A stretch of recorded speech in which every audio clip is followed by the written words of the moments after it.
Welcome to the Energy Conversations podcast, your go-to source for unpacking the complexities of the South African energy sector. My name is Thokozile Zambane. I will be your guide, and every 2 weeks, we will be on a journey of bridging the knowledge gap surrounding South Africa's energy sector and the transition to a low-carbon economy.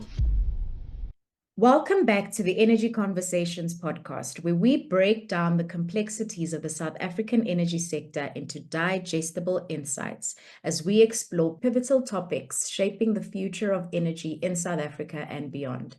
I am your host, Thokozile Zambane, and today we will be delving into the financing of the just energy transition. Dominic Milazi, Senior Energy Specialist at the World Bank, Lungile L, Head of Project Finance at the DBSA, and Kofi Amparabeng, Energy Principal at Nedbank. In this episode, we will discuss the various funding mechanisms, policy frameworks, and investment opportunities that can drive sustainable energy initiatives. We will also explore the challenges and solutions associated with financing renewable energy projects and ensuring economic inclusivity. But before we kick off the discussion, I'd like to introduce today's guests and ask them to briefly share about their current roles in the energy sector. Dominic, if I can start with you, if you could just share what your current role is in the energy sector, please.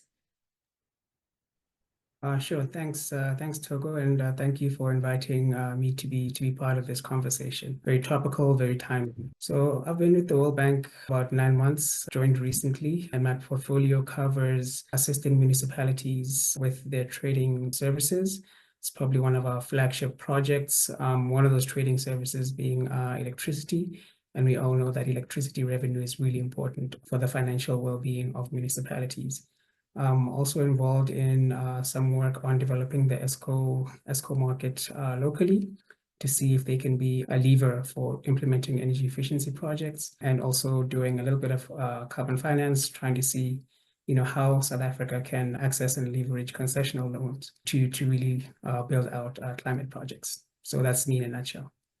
Perfect. Thank you very much, Dominic. Lungile, if I can hand over to you, if you could briefly share what your current role is in the energy sector. Thanks, Thokozile, and thank you again for having me in this session. It's quite opportune that we all have an opportunity to add our insights into this very important sector that's quite key for economic development in the country as well as the rest of the continent. Having said that, my name is Lungile L. I am the current head of project finance at the DBSA, that's the Development Bank of Southern Africa.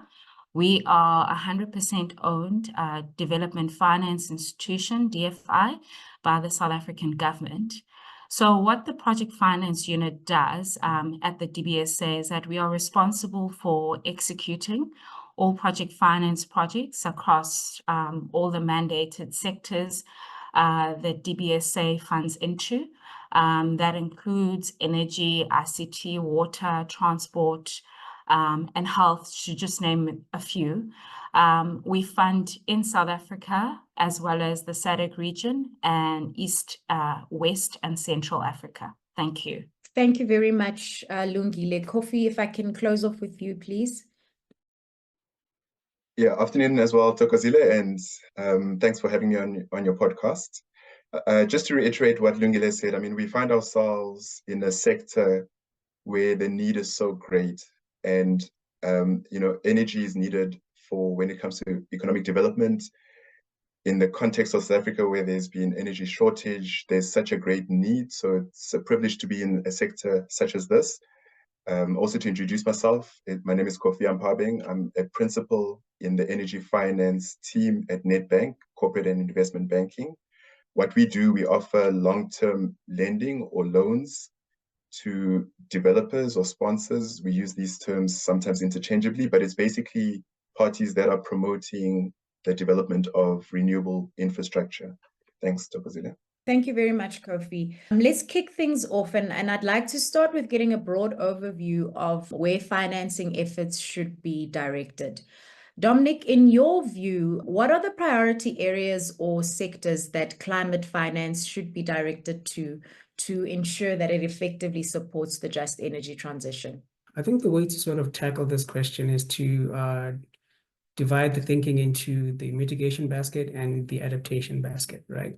So on the mitigation side, things are, I would say, relatively intuitive. Everybody really understands the emissions profile of the country. There's a general understanding that, between energy, transportation, manufacturing, and maybe construction cover 75% of the country's emissions. So there's a clear kind of sense of where the efforts should lie to really reduce those emissions. On the adaptation side, it's a little bit less intuitive. The effects of climate change for South Africa have been characterized by, less predictable or consistent precipitation levels, also changes in weather temperatures. And so you look at that and you think to yourself, well, probably the most vulnerable areas would be agriculture and associated sectors looking at food security. And indeed, if we look at the climate finance flows for the last 2 or 3 years, that is indeed where the money has actually gone. Having said that, over the last, I would say 3, 4, 5 years, maybe, extreme weather events have started to kind of enter the national psyche, right? And with those sort of events come the need to start looking at safeguarding our infrastructure. So while agriculture and food security have been like the primary focus up until recently, I think we're going to start seeing a need to really start safeguarding our transport infrastructure, logistics infrastructure, and also cities, right? So a lot of our economic activity happens within metropolitan areas. That's where a lot of basic services are actually delivered. And I think that's going to be a major focus area going forward, where efforts need to be focused. Thanks. Thank you very much for that, Dominic.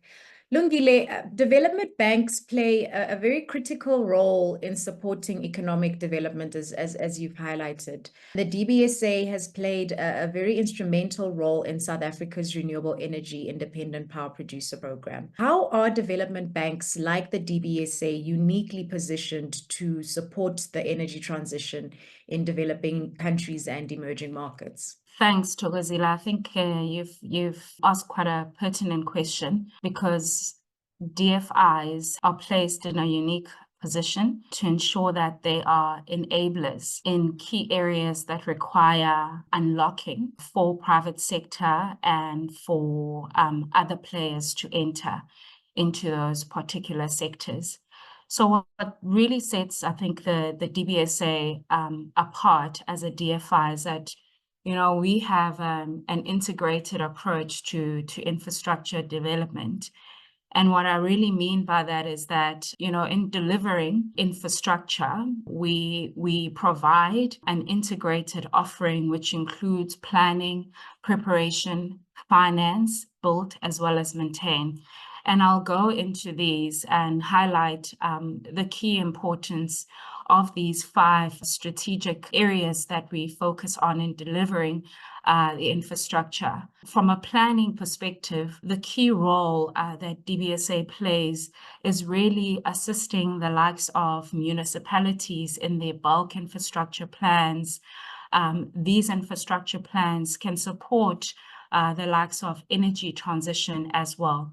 And really, this is key for municipalities as well to not be left behind in the energy transition.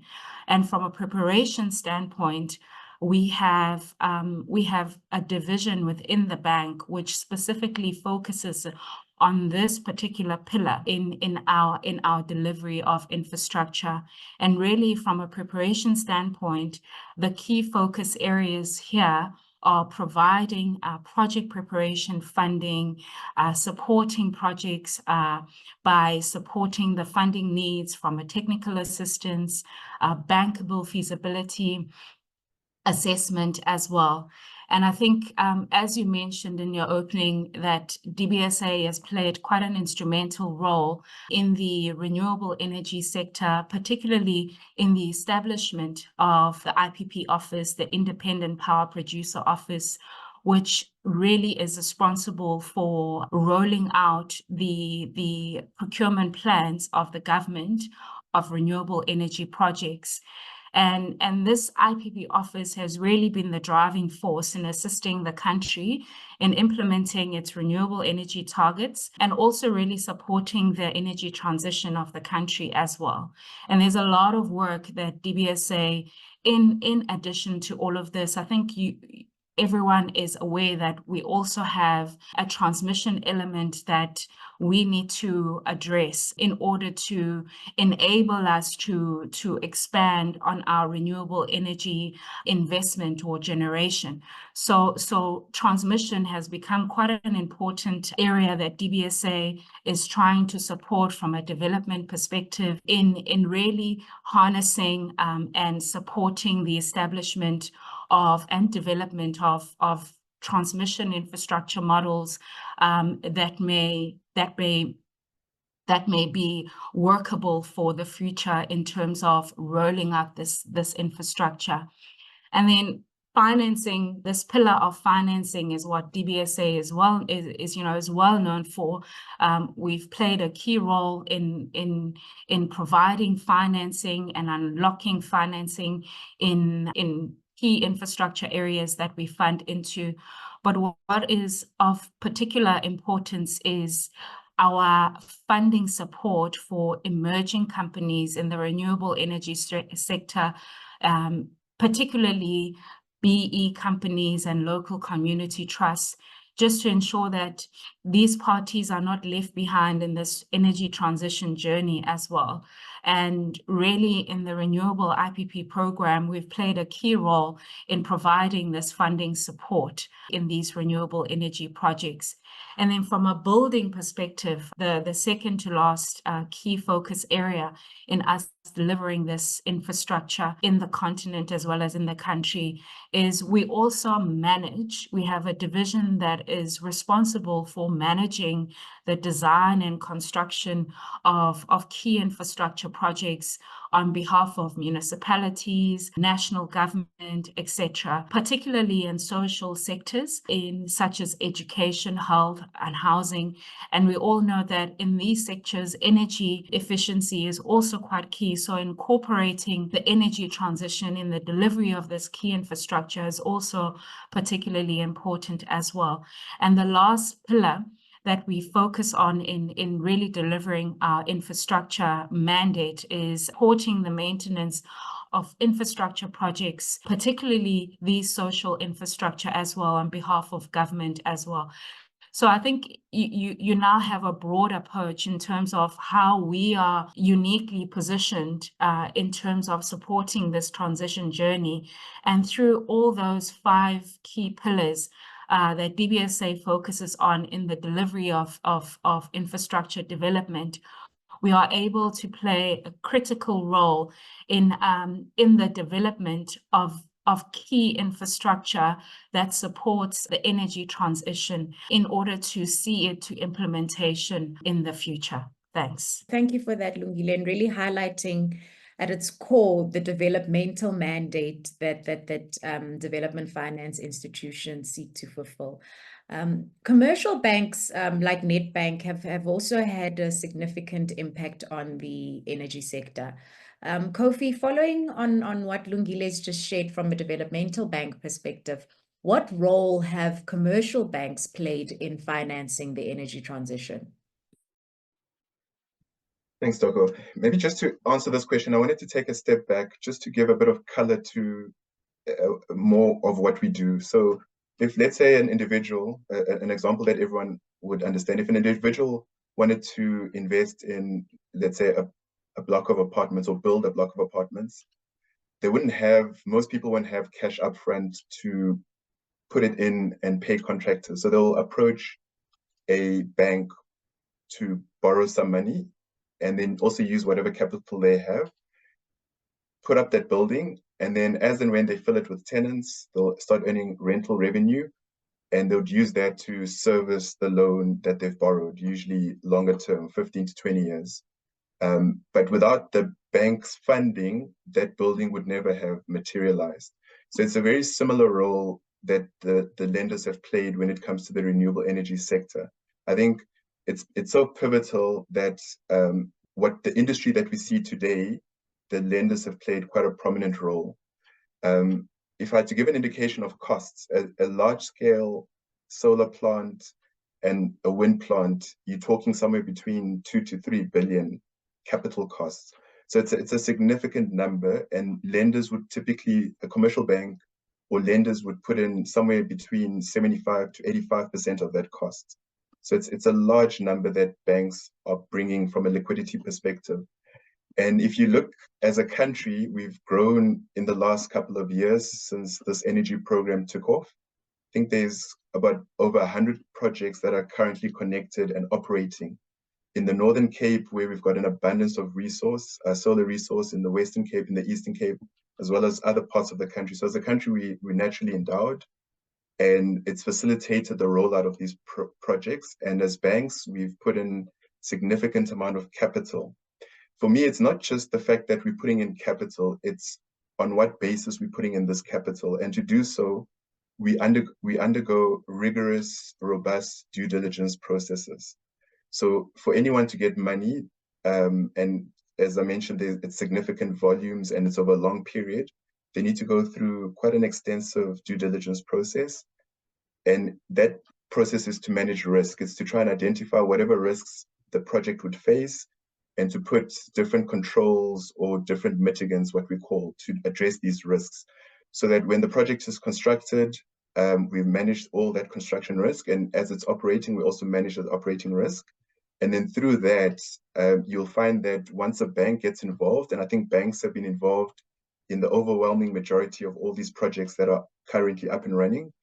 And once the project has been through that robust process, I think it adds credibility that it should be sustainable.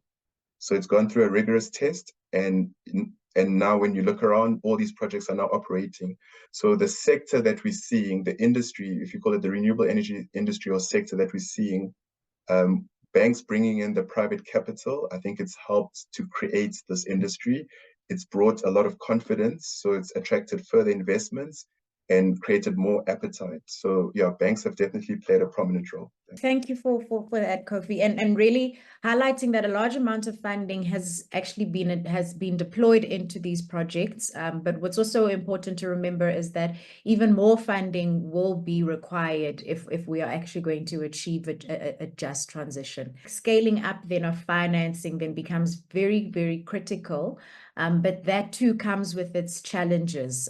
Dominic, could you elaborate on, just some of the barriers or challenges to scaling up financing for the just transition and how these can be overcome? Sure. Thanks again for the question. I think one of the first barriers that's oftentimes overlooked is what we at the bank call the enabling environment, right? So there's often a lot of focus on, the quantum of funding that's made available, what kind of projects should be earmarked. Find that people kind of rush into the projects without looking at the overall environment into which this capital is deployed. So you need to have supportive policies that really stimulate the generation of these projects.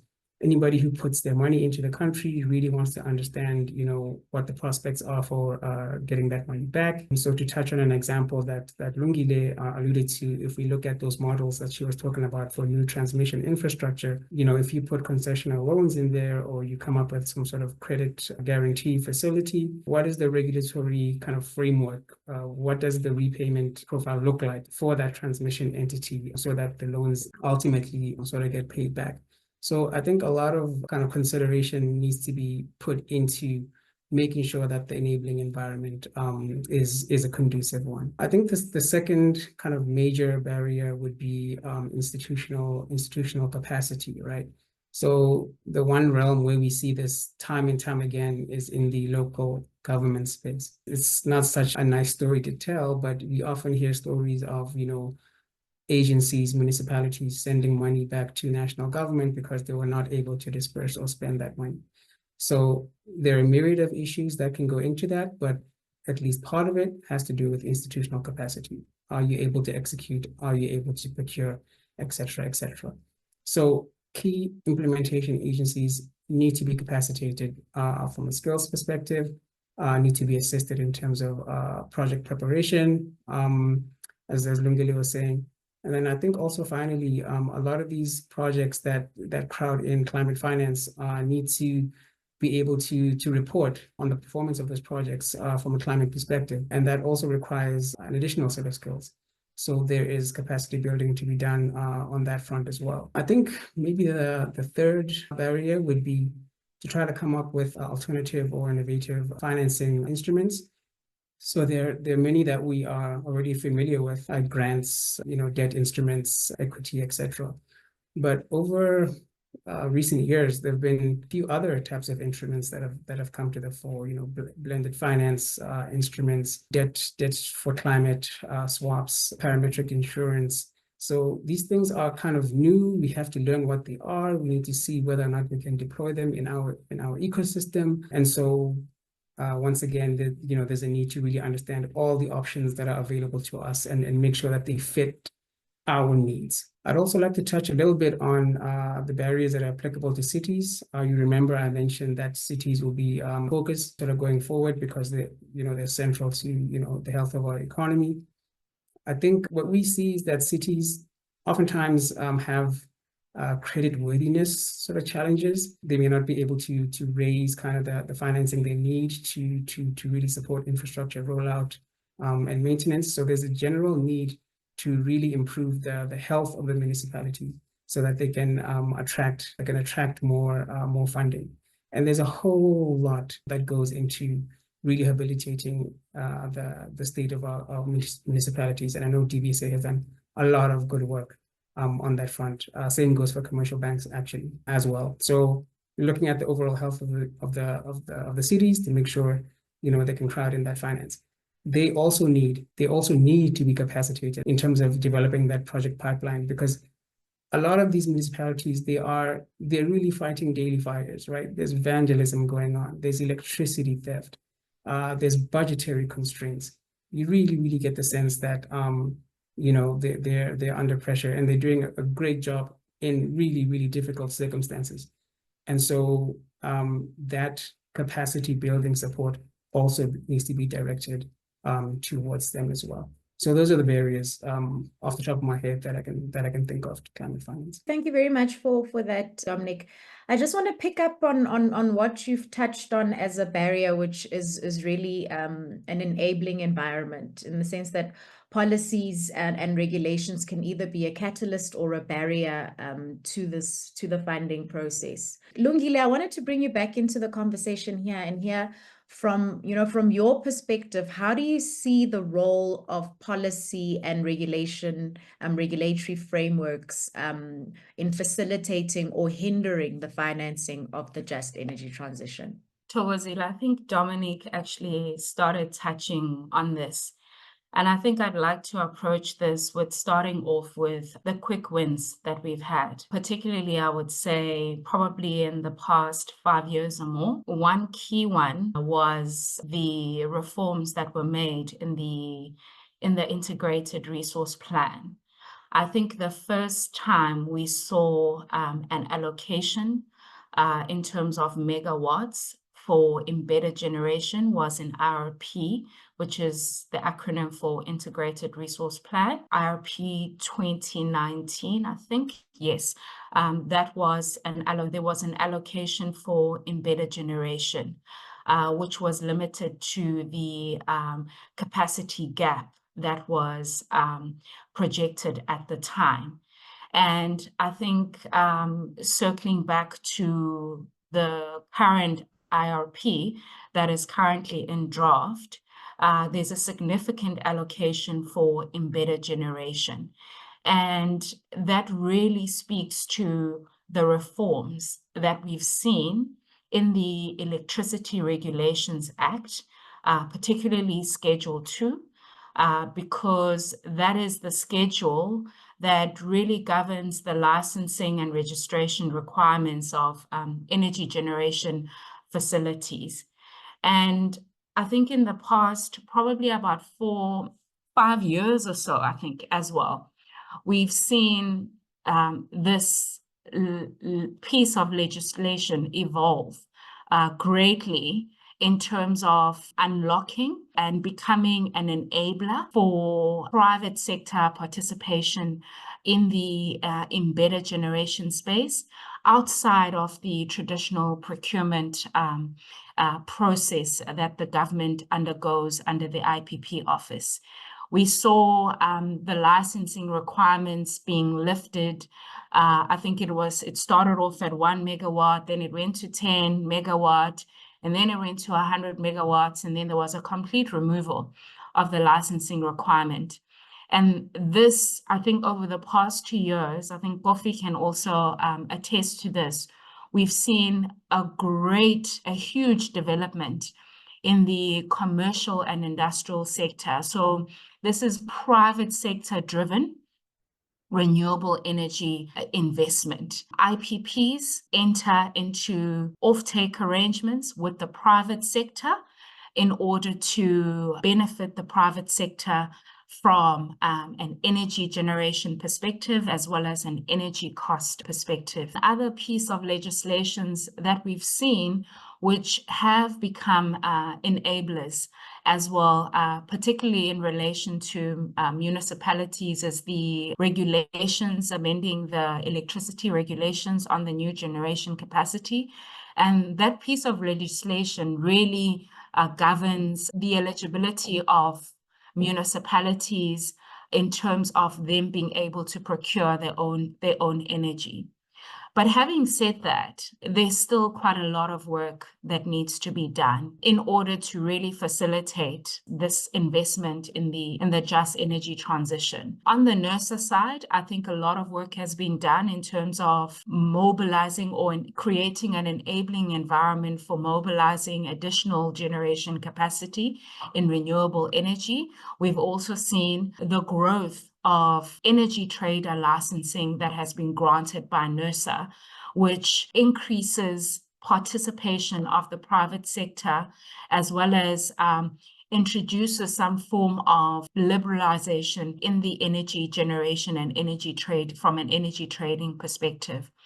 But I think what also needs to be acknowledged is that in this energy journey that we are going on, municipalities cannot be left behind in that journey. Dominic touched on a bit of this.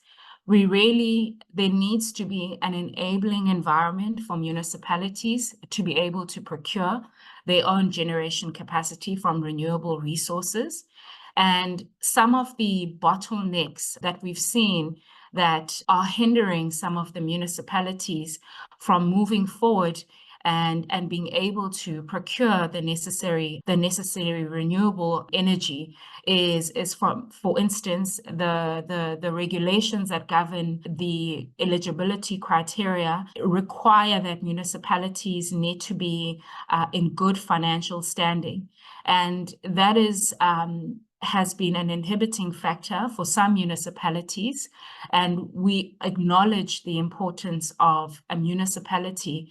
Having said that, we acknowledge the importance of a municipality being in good financial standing. But over and above that, I think from a procurement standpoint, municipalities have to enter into very long-term agreements in the form of power purchase agreements. And there's legislation that governs how municipalities can enter into these long-term agreements, like the Municipal Finance Management Act, as well as the Municipal Systems Act. And really what municipalities require is a more streamlined regulatory procurement framework that perhaps unlocks or removes some of the onerous requirements that are instilled in the current frameworks from a procurement standpoint. And also there are a lot of municipalities that are left behind from a wheeling framework and systems perspective. I think there's a handful of municipalities that have wheeling frameworks and systems that are currently being implemented. So these are the areas from a regulatory standpoint that are inhibiting a lot of municipalities from moving forward in terms of being able to procure and grow their energy supply capacity, and from and moving away from municipalities. There's also key parties to this, such as energy generators. These are now the independent power producers. I think we acknowledge that there has been some changes with regards to the process involved from a budget quote perspective for grid access. And, perhaps maybe there may be some tweaks that are required to create an enabling environment to unlock some, stumbling blocks that are inherent in that process of providing the necessary approvals for grid access as well. And we've seen that being a stumbling block as well in the government's renewable energy procurement process that is actually currently underway, which is bid window 7 as well. And lastly, just from a transmission standpoint as well, I think we, as mentioned earlier, transmission infrastructure is also key in us in this trajectory in just transition. But I think what we also need to acknowledge that there may be some reforms that are required from a tariff standpoint in order to ensure that what is established is cost reflective and also is sustainable for the transmission infrastructure moving forward. I think that's all on my side. Thanks, Thokozile. Thank you. Thank you very much for that, Lungile, and really encouraging that we are making some strides, but very evident that more work is required to really be able to address the financing backlog or the movement of projects along the development curve. Kofi, could you expand on what are some of the key challenges that commercial banks face when financing renewable energy projects?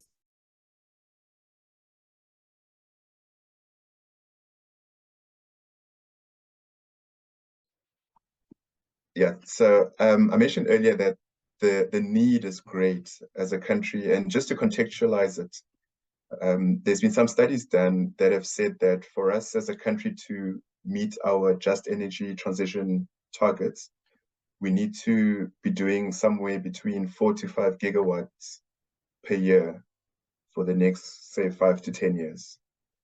And when you look at what we've done to date, so as the program, the Eskom program started around 2010, 2011, and to date, including some of the private projects that Lungile mentioned, we've done somewhere around 7.5 gigawatts in totality.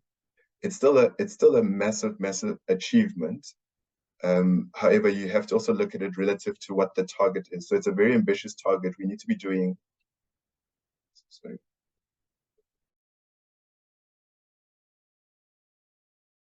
So, Togo, can I start again? There's a helicopter hovering above you. Oh, no problem. Happy for you too.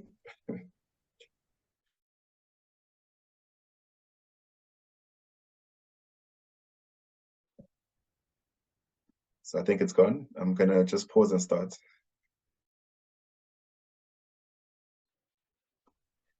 Yeah, so Togo, I mentioned earlier that the need is great when it comes to what the country needs in terms of renewable energy.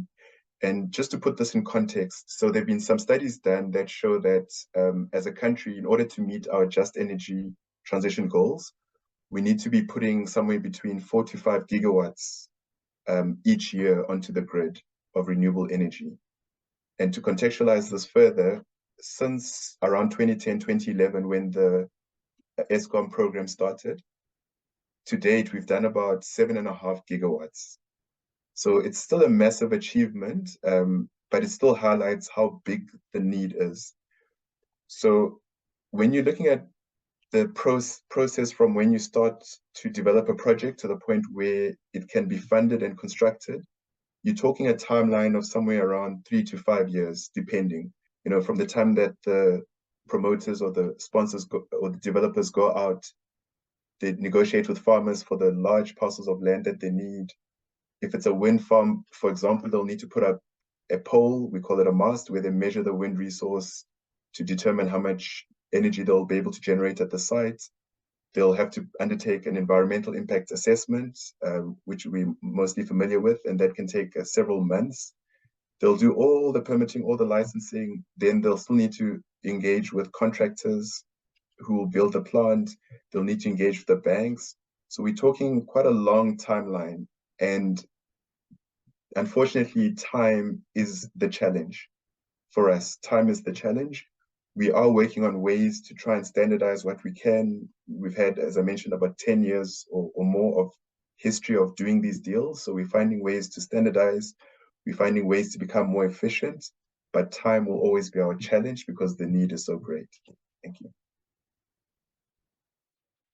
Thank you. Thank you very much for that, Kofi, and really highlighting the massive funding gap that's currently in place and that needs to be closed.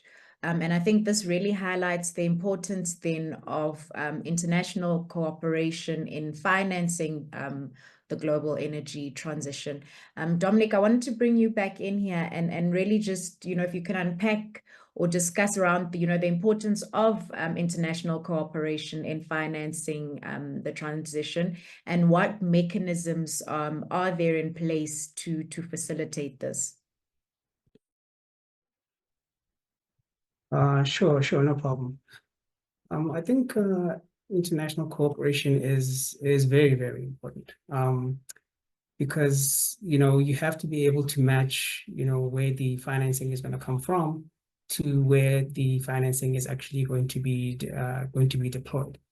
So having said that, I think it's important to recognize that there's a great need to crowd in private sector funding, right? So you could put DBSA together with the World Bank, together with whoever else you want on the public side, and you would not come close to the levels of funding that you need to actually implement all of these projects. So you need to be able to leverage the public funding to crowd in the private funding. And I think through international cooperation, there can be assistance to see how that can actually happen.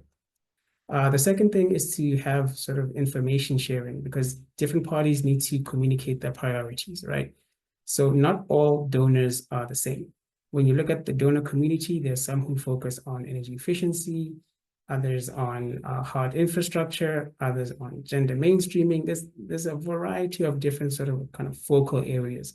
And through international cooperation, I think there are better prospects for matching the donors to projects that are actually well suited to actually attract a specific type of funding. I think through international cooperation, you can also have access to technical assistance, where you can get help in terms of the reforms that you need to implement, as Lungile was talking about. And the nice thing with help with reforms and project preparation and capacity building, oftentimes those sort of initiatives are funded through grants, right?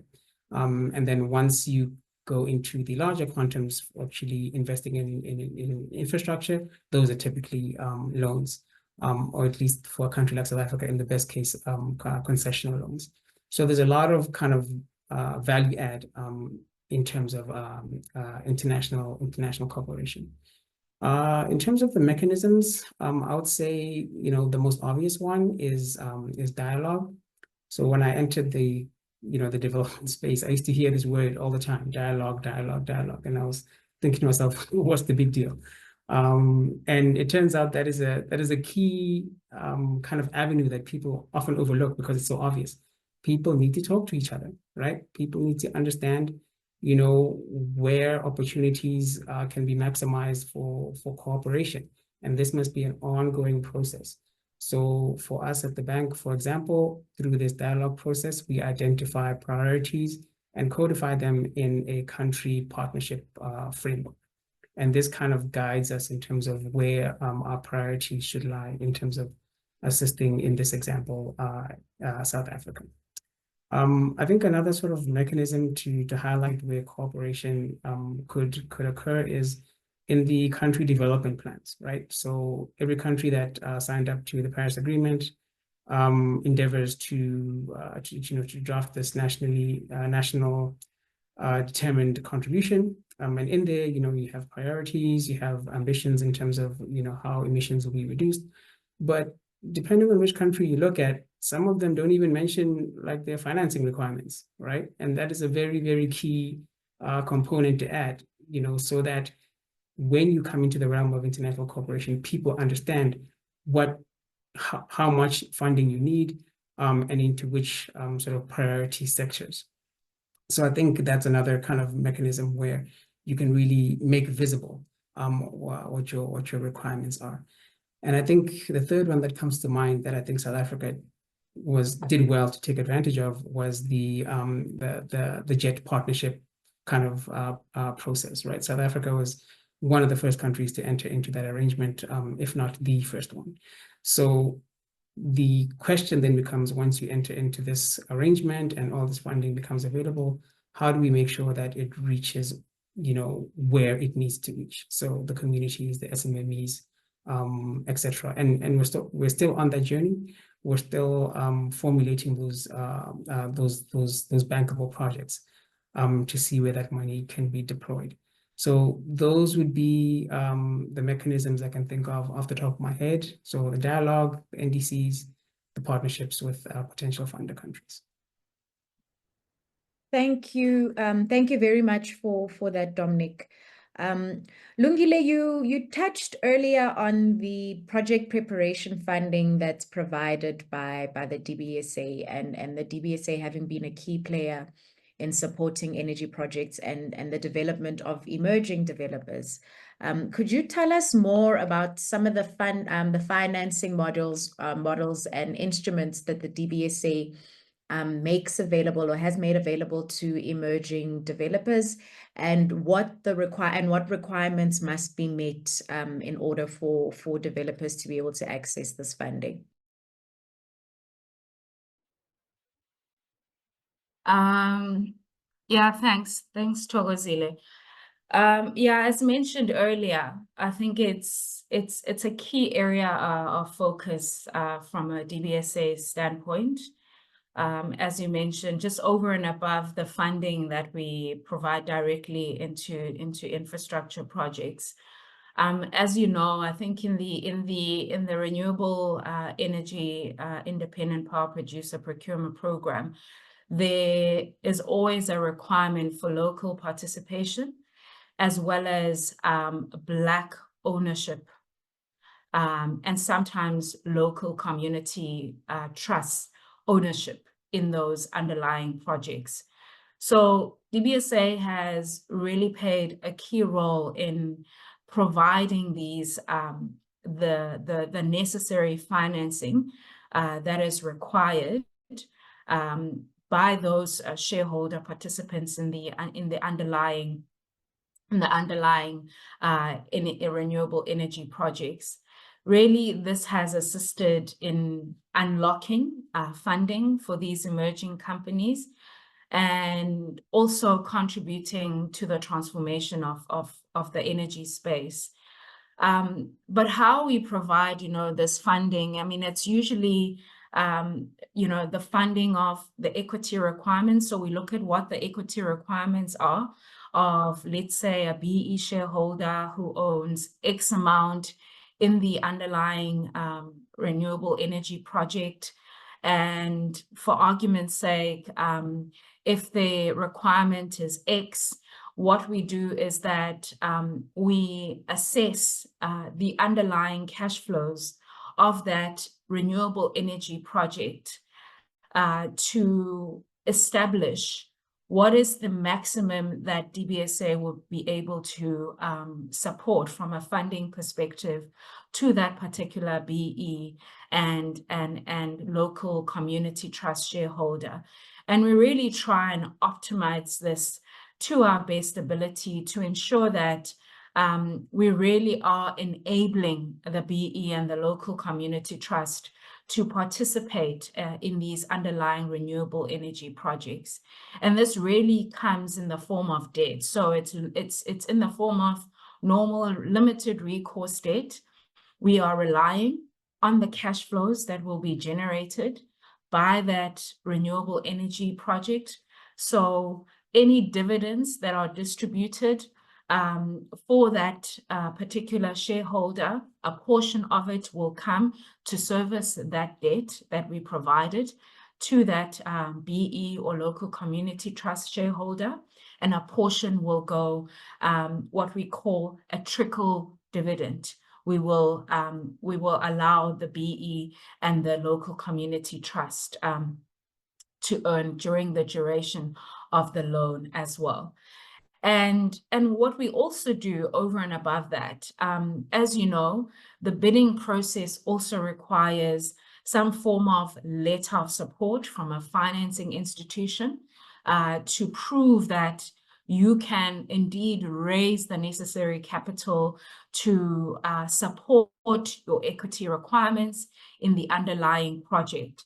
So we also support BE and local community trusts when they are bidding under a renewable energy project. So alongside the normal project funding that we would provide in the form of a letter of support, we will also support the BE as well as the local community trust with providing them with a letter of support at the bidding stage in order to support that respective bid for that underlying project as well.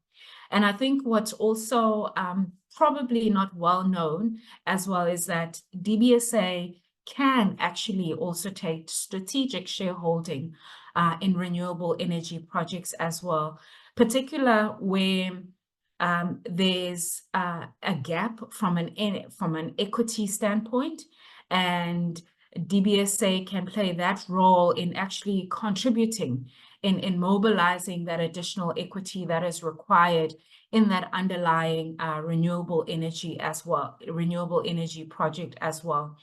And over and above, just at a direct renewable energy project level, as well as at a BE and local community trust level, we also can take strategic shareholding in supporting emerging Black fund managers as well that have really a key focus in investing in projects that are aligned with our mandate. So with our mandated infrastructure sectors, so that also includes renewable energy. So really, we have quite a comprehensive basket from an offering perspective in terms of assisting in supporting the transformation of this renewable energy sector in the country. Thanks. Thank you. Thank you very much for that, Lungile. Kofi, you earlier touched on the extensive due diligence process that needs to be followed in the financing of these projects. How do commercial banks evaluate the risks and returns in investing in green energy compared to traditional energy sources? And you've also touched on, bankability and a bankable project. What is considered a bankable project? Thanks, Dr. Zile, for that question. If we take a look at what's the underlying principle when it comes to assessing returns for any financial institution, it comes down to the principle that your return should be commensurate with the risk that you're taking. So if we look at I think we called it your traditional energy sources, and that would be the likes of coal, gas, to some extent nuclear. These technologies or these plants are very well known. They've been in existence for many, many decades, in fact. So from a technology risk, which is one of the key risks that you look at, you would probably classify it as low to maybe even moderate. And so when the whole renewable program started, and as a country, once again, you go back to 2010, 2011, there wasn't any track record, there wasn't any history. So you would find that when you were assessing a renewable energy project from a technology perspective, you would probably put a bit more of a risk weighting there and probably require a higher return because of that. But we've now benefited from several years of funding these assets. As commercial banks, we understand the technology very well. We understand the risks involved. And so you'd probably now match it to your, if I call it your traditional energy sources, to say it's low to moderate as well. So technology risk-wise, they're on par. When you're looking at all the other different risks that go into projects of this nature, infrastructure assets, you would look to mitigate them in the same manner. So if it's to do with ensuring that the project is constructed on time and within budget, that you find an off-taker that's of a certain credit quality that you can sell to, whatever that risk is, whether it's traditional energy or renewable energy, you would find a way to manage it in a similar manner. So we've come to a point where we view your renewable asset as any other infrastructure asset. It's a stable cash generating asset. It's a long-term asset. I mean, these assets can be operating for north of 25 years, 30 years. So from a risk return profile, you'd probably find that your returns as a bank, what we look at, will be very similar. If we talk just in terms of bankability in general, bankability, it's quite a broad subject, because ultimately what that means is a project at a stage where you can take it before your decision makers, your credit committees or your investment committees, and get a favorable decision out of them. And ultimately that will imply that you can then put money into those projects, so they're now bankable. And to get to that stage, it really comes down to all that due diligence work that you do that I spoke about earlier. To highlight a few things from a technical perspective, have you chosen the right equipment, the right contractor to construct the plant? Do you have confidence that they'll build it on time within budget? From an off-taker perspective, I touched on this earlier. Are you confident that the party you're going to sell energy to will be able to pay you and for the long term? Financial risk, you'll have a model, you'll run your sensitivities. So there's a very robust due diligence that we follow. We put together a report, we present it to committees, and then they will then give us a yes or no decision, which we'll take back to the project promoters. Thanks.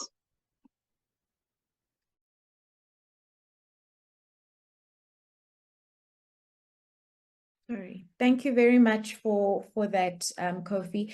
And I'd like to just bring this episode to a close and just get some concluding remarks from our guests around the financing of the just energy transition. And I think key to this question, and especially when we're speaking about just, what are we referring to? It obviously takes into account, socioeconomic development issues and ensuring that whatever transition that or wherever it is that we are transitioning to, that we are taking along all members of the community, and especially those who've been marginalized. And I just wanted to get from our guests just some final short thoughts around this, and in terms of how can we ensure that climate finance is in fact more accessible to the stakeholders that need it most. If I can just get your final thoughts around that. Dominic, if I can start with you. Sure. I guess the first thing in line with inclusiveness is it might not be a bad idea to have this specific topic as a series, right? So you have us for the first kind of episode, and you could have a different set of stakeholders to discuss the exact same issue. So you have, the full spectrum of views, and that really mirrors the approach we need to have out there, making sure all the stakeholders are involved in decision making and debate. Question you raised about making sure the funds reach the grassroots where they need to be. Very, very pertinent, because I think somewhere between 10 to 15% of all climate finance actually kind of directly reaches the community and slash SMME level. So there's definitely some work that needs to be done to sort of make sure that that flow of funds is much easier. Some of the things that can be done is to try to have aggregation of projects down at grassroots level, because a lot of the time financial institutions have transaction costs, and that really determines, some sort of minimum threshold in terms of the size of a transaction. And at community level, usually that threshold level is not met. So there needs to be some kind of aggregation to get to the critical mass. There also needs to be some capacitation of communities because, these are considerable amounts of money. How do we make sure they have the systems in place, the governance processes to make sure that they can be entrusted with this? There also needs to be some kind of alignment in terms of, how these projects are sort of conceptualized and profiled from a risk perspective.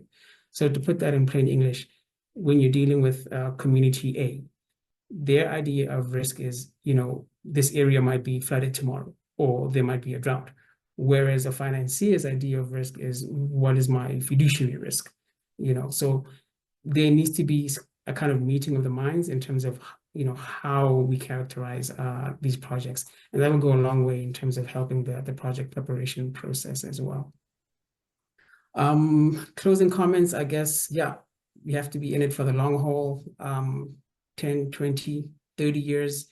We all got to do it together, and hopefully we'll get the targets we need to meet. Thanks. Perfect. Thank you very much for that, Dominic. And Lungile, perhaps you can also share from a developmental finance institution's perspective of how do we ensure that the benefits of the energy transition and financing are equitably distributed to marginalized communities. No, thanks. I think you've touched on a very good point, Thokozile, particularly looking at how the energy sector is transforming. And it's been now primarily driven not primarily driven, but there's a huge aspect of it that is driven by the private sector rather than through government programs. And I think we know that the government program had specific obligations in ensuring that these marginalized communities are not left behind. And those are the economic development and socioeconomic development obligations that the underlying projects had to sign up to, in ensuring that there is some investment or flowing to the community for the benefit of the respective communities. So I think with the liberalization of the energy sector and more private sector driven activity, I think us as a banking community, including commercial banks, because we don't fund these projects. DFIs are not alone there. Commercial banks primarily driving some of this investment in these projects. I think we need to also remember to be responsible in the lending that we do and ensure that these communities are not left behind. And really, us ensuring that also provides the project with buy-in from a community standpoint. The community will be in support in having that infrastructure being put up in their respective areas if they feel they are also part of the solution as well. And also supporting inclusive shareholding shareholding structures as well. I think we've seen now I'm referring to the commercial industrial space, which is the CNI space, embedded generation space. These requirements from an inclusivity standpoint usually come from the offtake that the IPP would have obtained a power purchase agreement from. And mining companies of particular are usually sensitive to these areas and require the IPP to obligate themselves to meeting some of these imperatives. But some of the offtakes may not have such stringent requirements from an inclusivity standpoint.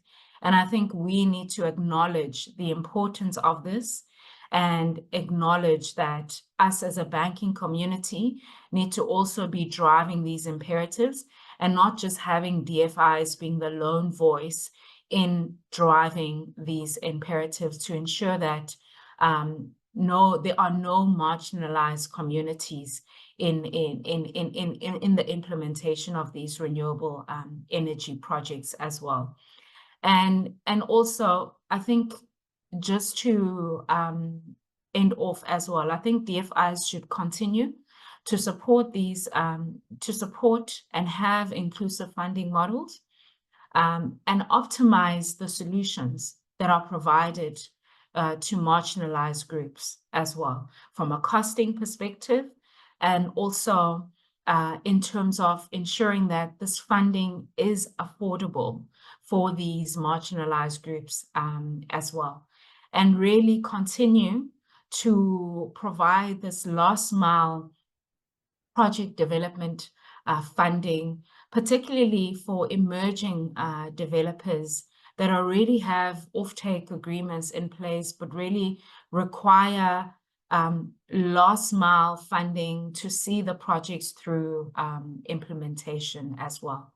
Thanks, Thokozile. Thank you very much, Lungile. And finally, Kofi, if I can close off with you and perhaps bringing in, the broader ESG considerations in terms of how are commercial banks then incorporating environmental, social, and governance aspects in their investment strategies or investment decisions for energy projects.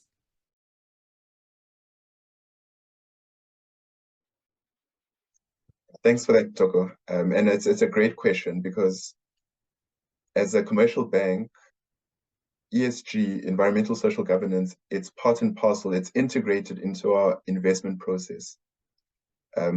Right from the onset, where a new client approaches the bank, we have a dedicated team that looks at environmental social governance. So these are experts in this area. In order for us to onboard the clients, basically bring them as a client onto the bank, we will do a risk assessment around ESG, make sure that it meets our risk appetite.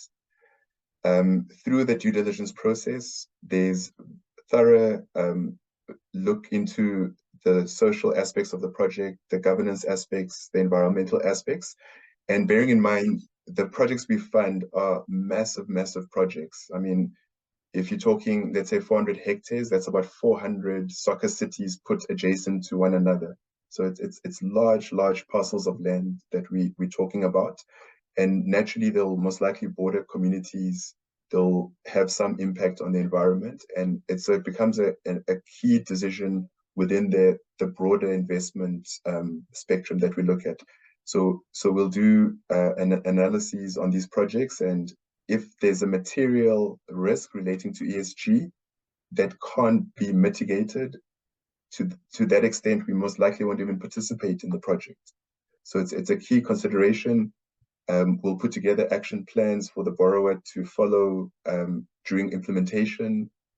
So yeah, ESG is very much central. We as a bank, we're Equator Principal Lending Institution.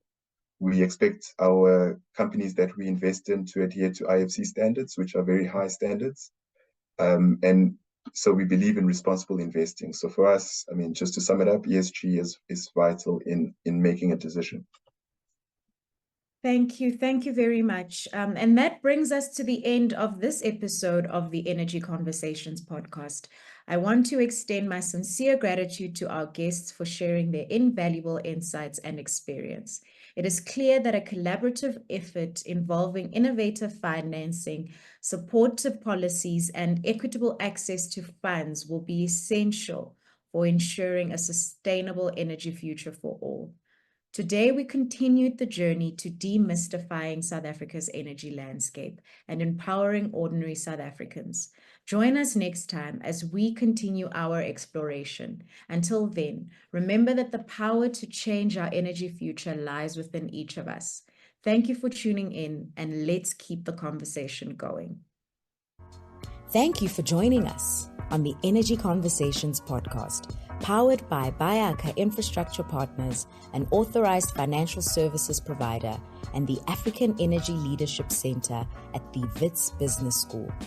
Together, we are committed to empowering communities and fostering meaningful dialogue around the South African energy sector. Remember to subscribe, and let's shape South Africa's energy future together.